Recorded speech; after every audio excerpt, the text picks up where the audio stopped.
Well, good morning all of you. This is Vanshi. Today we will discuss about the topic Telangana DEECET 2025 సంబంధించి ఏవైతే మనకు ఆ DEECET అంటే ఏంటి, ఆ డీసెట్ ఎవరు ఎగ్జామ్ రాస్తారు, ఎవరెవరు ఎలిజిబిలిటీ ఉన్నది, దానికి అర్హత ఏంటి, వయసు ఏంటి, ఆ ఎంపిక విధానం ఏ విధంగా ఉంటుంది, వాడి యొక్క ముఖ్య సమాచారం ఏంటి, ఆ సబ్జెక్ట్స్ ఏంటి, ఏ సబ్జెక్టు ఎన్నెన్ని మార్క్స్ ఉంటాయి, ఇక్కడ అప్లికేషన్ ఎప్పుడు స్టార్ట్ అవుతుంది, ఆ ఎయిటింగ్ ఆప్షన్ ఎప్పుడు ఉంటుంది, ఎగ్జామ్ ఎప్పుడు ఉంటుంది, ఈ కౌన్సిలింగ్స్ ఎప్పుడు ఉంటాయి అనేది ఈ మొత్తం ఈ యొక్క వీడియోలో మీకు క్లారిటీగా A to Z అనేది ఎక్స్ప్లెయిన్ చేస్తాను.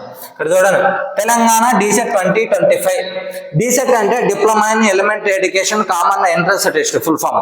ఈ ఎంట్రన్స్ టెస్ట్ ఎవరికి సార్ అంటే ఎవరైతే ఇంటర్మీడియట్ తర్వాత, గుర్తుపెట్టుకోండి, ఇంటర్మీడియట్ తర్వాత ఎవరైతే టీటీసీ చేయాలనుకుంటున్నారో, టీటీసీ అంటే టీచర్ ట్రైనింగ్ కోర్సు, ఇది ప్రైమరీ స్కూల్కు మాత్రమే ఉంటుంది. 1 to 5th వరకు, అప్పర్ ప్రైమరీ వరకు కూడా ఎలిజిబుల్.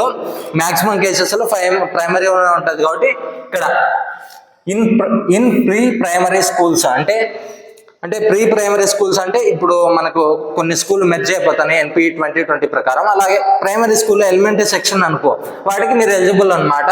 ఈ ఎగ్జామ్ రాస్తాయి. ఈ ఎగ్జామ్ అనేది రాసిన వెంటనే టీటీసీ కోర్స్ అనేది 2 years ఉంటుంది. 2 years మొత్తం ఇయర్లీ యాన్యువల్ ఎగ్జామ్స్ ఉంటాయి తెలంగాణకైతే. దాని తర్వాత ఈ ప్రవేశాల కోసం నిర్వహించే డీసెట్ 2025 దరఖాస్తు ప్రక్రియ కొనసాగుతుంది. దీనికి సంబంధించి అర్హత ఏమేమి ఉందంటే 50% కనీసం 50% మార్కులతో ఇంటర్మీడియట్ లేదా తత్సమాన కోర్సుల్లో ఉత్తీర్ణత సాధించాలి. అంటే ఇంటర్మీడియట్ కొన్ని డిప్లొమా కోర్సెస్ ఉంటాయి, ఈ సైన్స్ గ్రూప్స్ ఉన్నాయి, అవి కూడా ఎలిజిబుల్. ఇప్పుడు IIIT ఉంటుంది. IIIT అంటే అది 4 years కదా సార్, అది డిప్లొమా కోర్స్ కదంటే 2 years తర్వాత ఇంటర్మీడియట్కి ఈక్వలెంట్గా ఒక సర్టిఫికేట్ ఇస్తారు, వాళ్ళు కూడా ఎలిజిబుల్. కొన్ని వొకేషనల్ కోర్సెస్ ఇప్పుడు ఉంటాయి, వాటికి కూడా ఎలిజిబిలిటీ ఇచ్చినాడు. ఇప్పుడు SC ST అభ్యర్థులకు కనీసం 40% మార్కులు పొంది ఉండాలి. అంటే మిగతా వాళ్ళు అంటే ఓపెన్ కేటగిరీ వాళ్ళు, OBC వాళ్ళు వచ్చి 50% మార్క్స్, రిమైనింగ్ 45% ఇంటర్మీడియట్లో ఉండాలి. ఇంటర్మీడియట్ కానీ వాటికి సంబంధించి ఈక్వలెంట్ కోర్సెస్ కానివచ్చు. వాళ్ళు డిస్టెన్స్లో కూడా ఎలిజిబుల్. డిస్టెన్స్లో అంటే ఇప్పుడు కొందరికి డిస్టెన్స్లో చేసే వాళ్ళకి 500 మార్క్స్ ఉంటాయి. 500లో 20 అంటే 50%, 45% వచ్చి ఉండాలి. రెగ్యులర్గా చేసే వాళ్ళకి 1000 ఉంటాయి. అర్హత కోసం ఫైనల్ పరీక్ష హాజరైన అభ్యర్థులు కూడా దరఖాస్తు చేసుకోవచ్చు.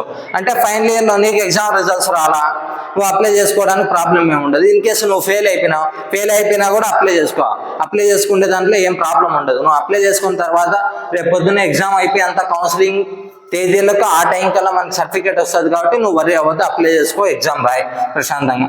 వయసు ఎంత ఉండాలా సార్? సెప్టెంబర్ 1st అంటే 1 నాటికి కనీసం 17 ఏళ్ళు ఉండాలి. ఎలాంటి గరిష్ట వయో పరిమితి నిబంధన లేదు. అంటే 2025 సంబంధించి ఎవరైతే చేస్తారో అంటే మనకున్న ఏజ్ అక్కడ ఆధార్ కార్డులో వేరే ఏజ్ కాదు. మన 10th క్లాస్లో సర్టిఫికేట్ ప్రకారం మనకి 17 years కంప్లీట్ అయిపోయిండాలి. ఎప్పుడు 2025 సెప్టెంబర్ 1st కల్లా 17 years కంప్లీట్ అయిపోయిన వాళ్ళు ఈ ఎగ్జామ్ రాసుకోవడానికి ఎలిజిబుల్. ఇక్కడ ఎంపిక విధానం ఏ విధంగా ఉంటుందో చూద్దాం. రాత పరీక్ష ర్యాంక్ ఆధారంగా ప్రవేశాలు కల్పిస్తారు.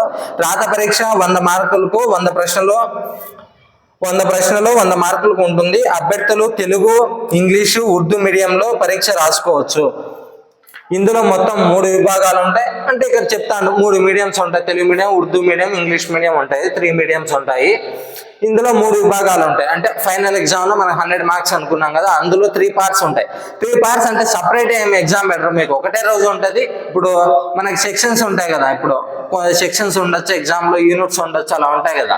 ఇప్పుడు 2 marks అని ఒక సెషను, 4 marks అని కొన్ని, 8 marks అని కొన్ని, ఇలా ఉంటుంది కదా ఓ పేపర్లో.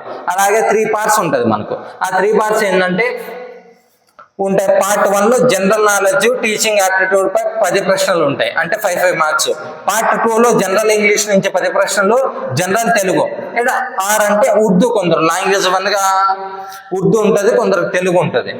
అలా ఉన్న వాళ్ళకు 20 ప్రశ్నలు ఉంటాయి. Part 3లో మ్యాథమెటిక్స్ నుంచి 20 మార్క్స్, ఫిజికల్ సైన్స్ నుంచి 10 మార్క్స్, బయాలజికల్ సైన్స్ నుంచి 10 మార్క్స్, సోషల్ స్టడీస్ నుంచి 20 మార్క్స్. మొత్తం 100 మార్క్స్ కవర్ అయిపోతాయి. నెగిటివ్ మార్కింగ్ ఏమి ఉండదు ఇందులో. 100 మార్క్స్ 100 బిట్స్ అటెంప్ట్ చేసే రావండి. ఇక్కడ ముఖ్య సమాచారం ఏంటంటే 25 సంబంధించి దరఖాస్తు అప్లికేషన్ అయితే ఆల్రెడీ స్టార్ట్ అయిపోయింది. లాస్ట్ డేట్ వరకు వచ్చేసాము. ఈ వీడియో అప్లై చేసిన వెంటనే ఒక 2 days ఉండొచ్చు ఛాన్స్.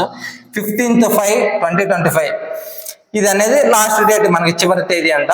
దరఖాస్తు సవరణ అంటే ఏమైనా ఎడిటింగ్ ఆప్షన్ ఉంటుంది, నువ్వు ఏమైనా మిస్టేక్ చేసి ఉంటే ఆ 17, 18 తేదీలలో, మే 17, 18 డేట్స్లో నువ్వు ఏమైనా కరెక్షన్స్ ఉంటే కూడా అందులో ఎడిట్ చేసుకోవచ్చు. హాల్ టికెట్లు వచ్చి 20 ఉంటాయి. మనకి డీసెట్ ఎగ్జామ్ అనేది ఆన్లైన్లో ఉంటుంది కాబట్టి ఆ 25 ఇది అప్లికేషన్స్ని బట్టి డిసైడ్ అవుతుంది. ఎక్కువ అప్లికేషన్స్ వచ్చినాయి అనుకో ఒకే రోజు కండక్ట్ చేయను, 2 డేస్లో కండక్ట్ చేస్తాం. ఈ డేట్స్ ఏం మారిపోవు, ఆ 25 ఉంటుంది, 26th, 27th అలా ఏమైనా ఎక్స్టెండ్ చేసే ఛాన్సెస్ ఉంటాయి. ఇన్ కేసు మనకు ఆ సెంటర్స్ అంతా మనకు అంటే ఇంజనీరింగ్ కాలేజీలో సిస్టమ్స్ కావాలి మనకి ఎగ్జామ్ కండక్ట్ చేయడం కోసం. ఆ సిస్టమ్స్ మనకి అవైలబుల్లో ఉంటే మనకు అప్లికేషన్స్కి వాటికి మ్యాచ్ అయిపోతే ఓకే కండక్ట్ చేసేస్తాడు, లేదంటే 1 or 2 days ఎక్స్టెండ్ చేసి కండక్ట్ చేస్తాడు అంతే. ఇంకా ఏమన్నా ఎగ్జామ్ వివరాలు కావాలంటే ఇందులో ఈ వెబ్సైట్లో ఉంటుంది.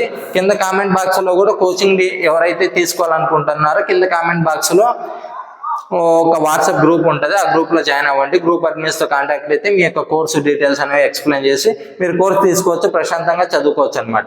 మీకు ఇంకా ఏమైనా డౌట్ ఉంటే 8328367218 నెంబర్కి కాల్ చేయండి, లేదా టెక్స్ట్ మెసేజ్ చేయండి. నేను ఫ్రీగా ఉన్న టైంలో మెసేజ్కి రిప్లై ఇస్తాను, లేదా కామెంట్ బాక్స్లో కూడా కామెంట్ చేయండి. కింద వాట్సాప్ గ్రూప్ ఇచ్చింటాను కామెంట్ బాక్స్లో, అందులో జాయిన్ అవ్వండి. ఎవరైనా ఏ ఇయర్కి సంబంధించినటువంటి కోచింగ్ అయినా కూడా ఈ డీసెట్కి సంబంధించి మనం ప్రొవైడ్ చేయడం జరుగుతుంది. Thank you all of you.